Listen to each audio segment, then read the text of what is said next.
Assalamualaikum warahmatullahi taala wabarakatuh.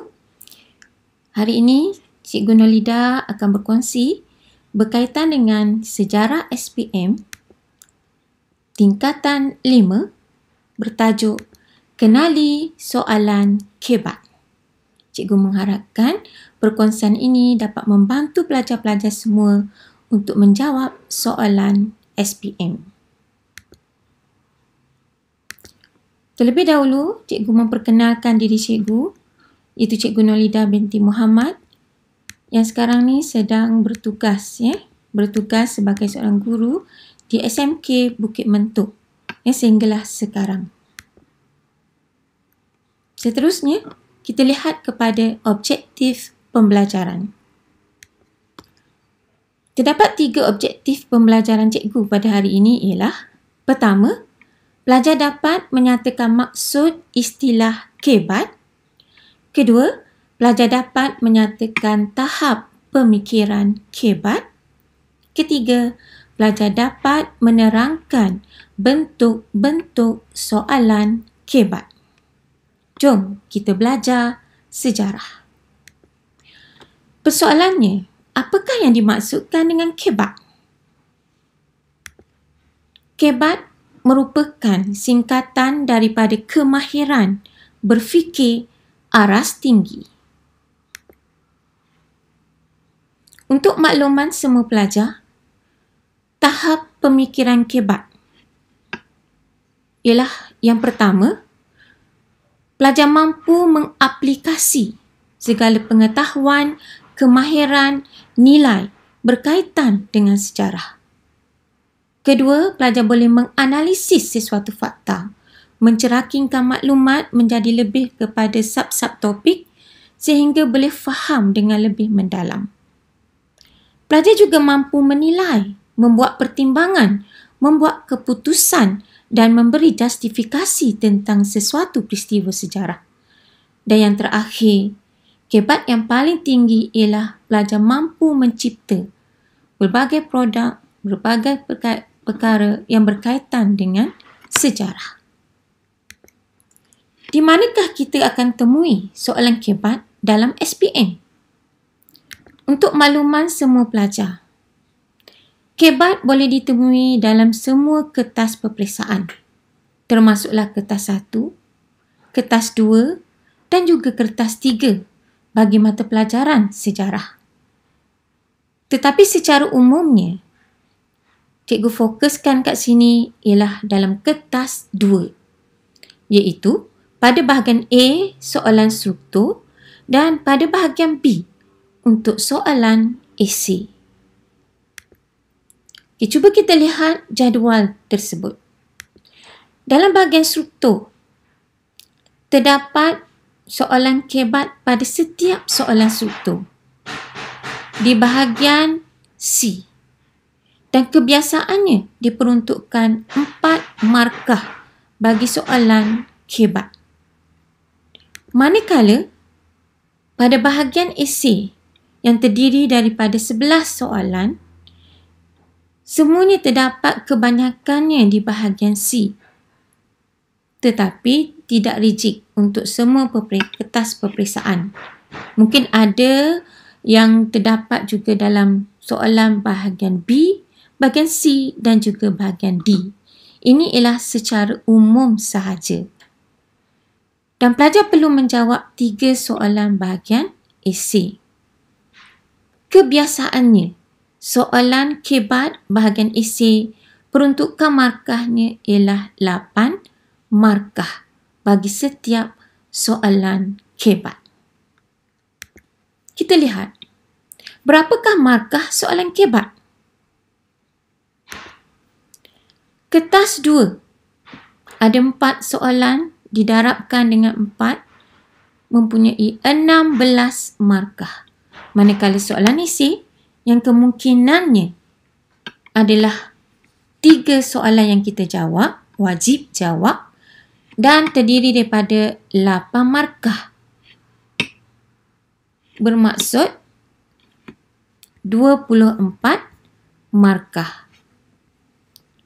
Dan apabila ditambah kedua-duanya 16 ditambah dengan 24 markah menjadi 40 markah.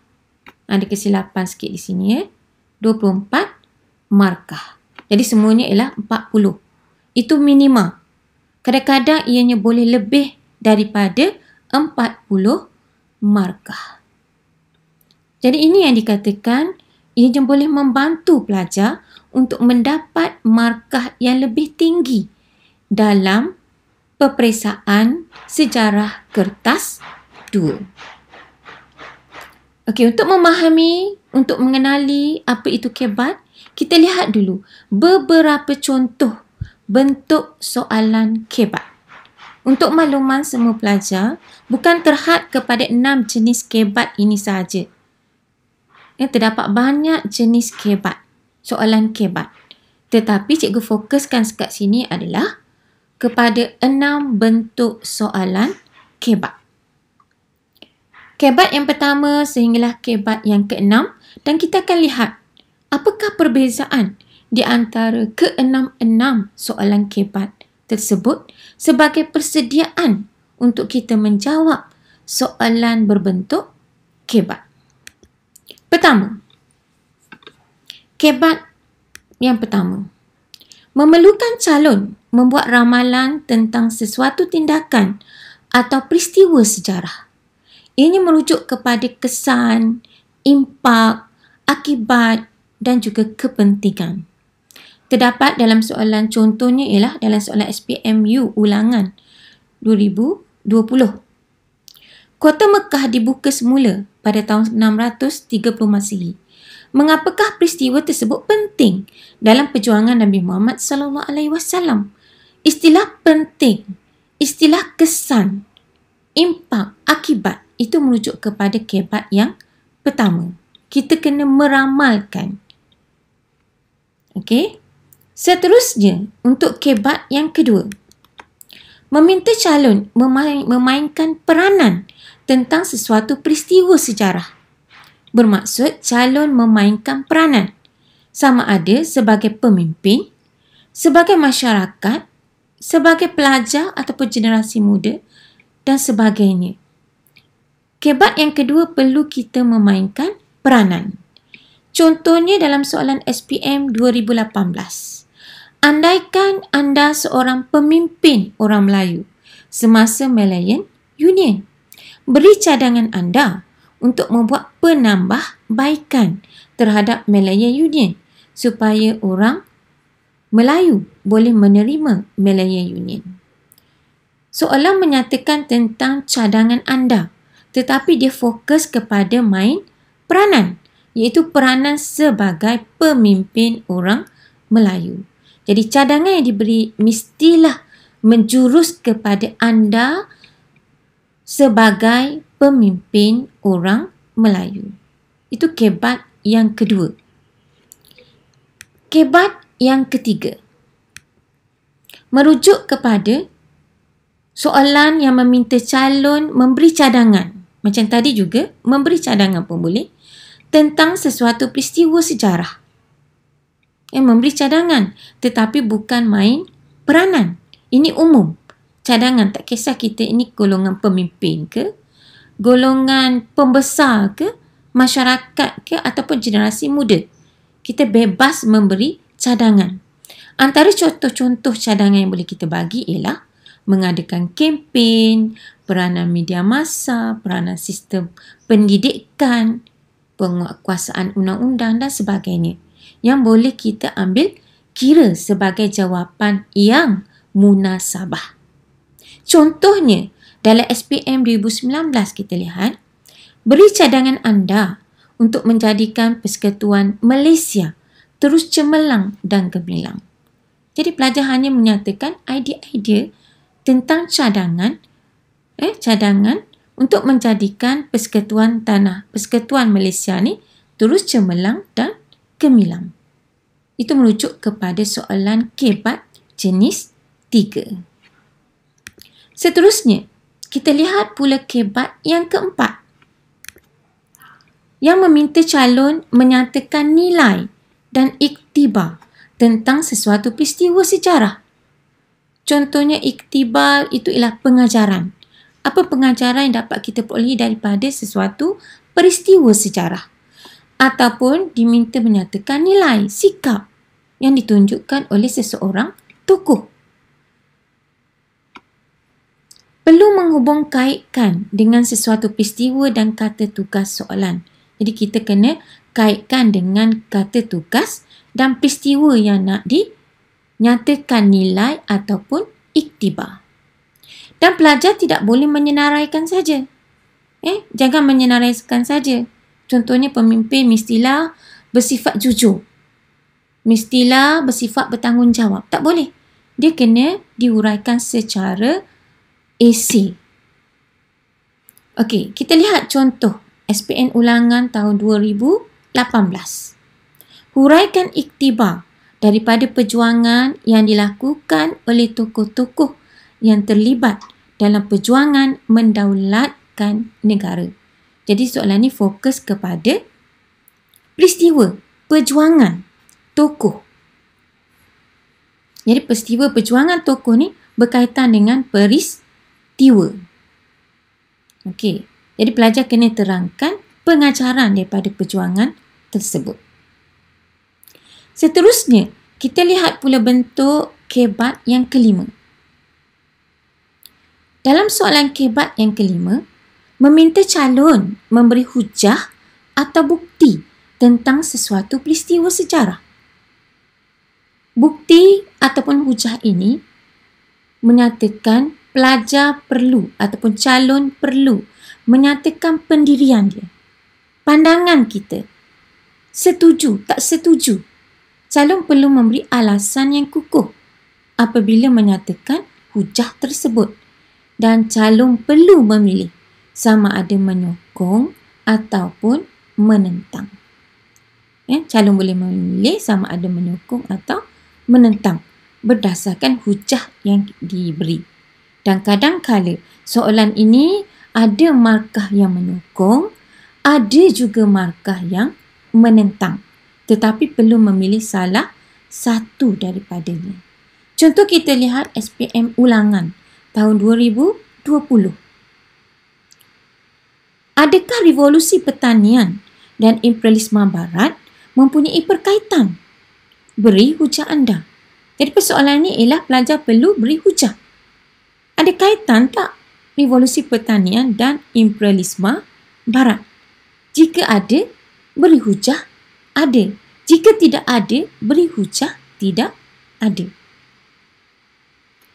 Okey, yang terakhir, kita rujuk kepada kebat yang keenam.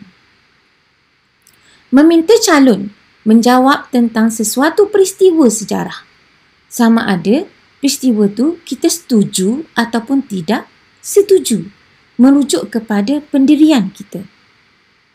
Jadi biasanya soalan kebat yang keenam ni ada meminta kita sebagai calon untuk bersetuju atau tidak bersetuju tentang sesuatu perkara.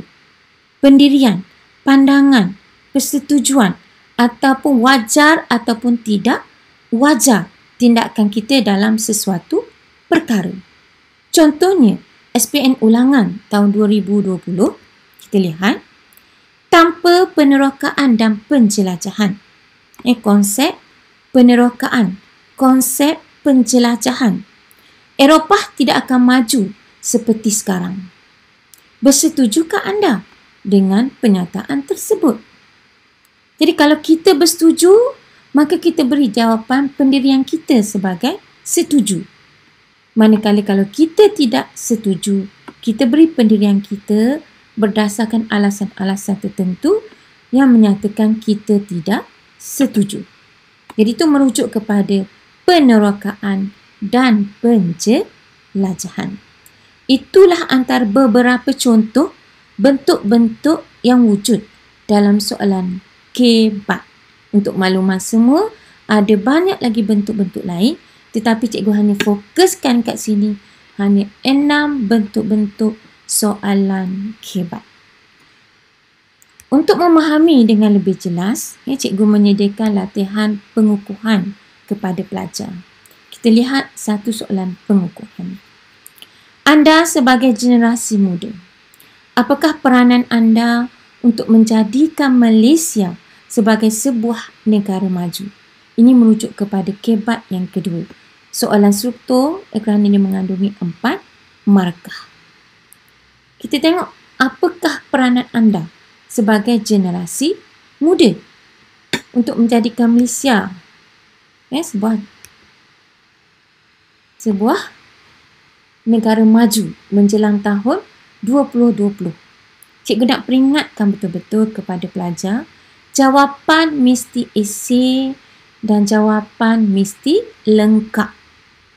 Ada penanda wacana, ada fakta dan kalau boleh ada contohnya sekali. Okey, mulakan ayat dengan ambil daripada soalan.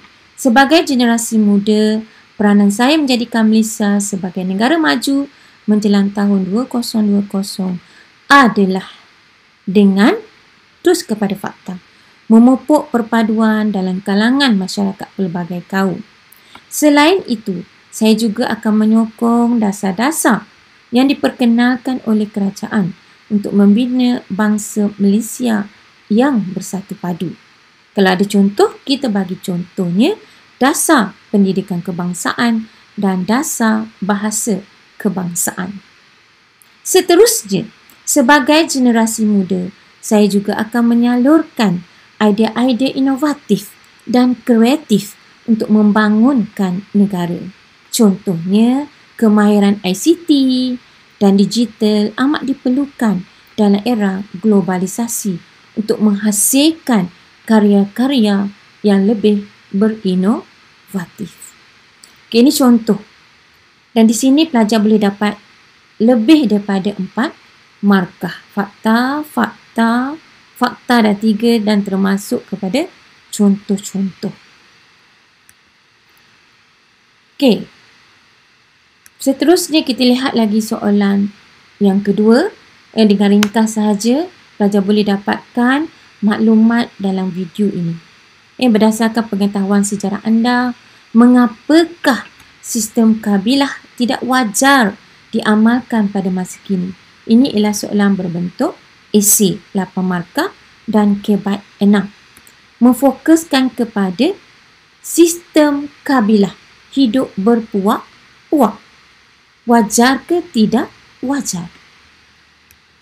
Jawapannya, tidak wajar. Kerana akan menjejaskan perpaduan kaum. Sistem kabilah juga akan mengancam keselamatan rakyat kerana selalu bergaduh. Keharmonian hidup juga akan terancam. Cikgu memberi fakta-fakta sahaja di sini. Cara membuatnya ialah bergantung kepada cara yang tadi. Ada wacana, penanda wacana, ada fakta, ada kata hubung, ada huraian dan boleh juga ada contoh. Ini hanya cikgu sediakan fakta-fakta. Cara penulisannya masih lagi terikat dengan contoh yang pertama tadi. Yang kita lihat, ini contoh dia. Ada penanda wacana, ada fakta, kadang-kadang ada huraian dan kemudian ada contoh. Termasuklah kata hubung.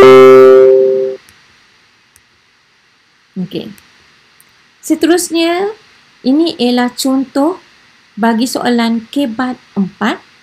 Pelajar boleh buat latihan dalam video tersebut. Video yang cikgu bekalkan ni.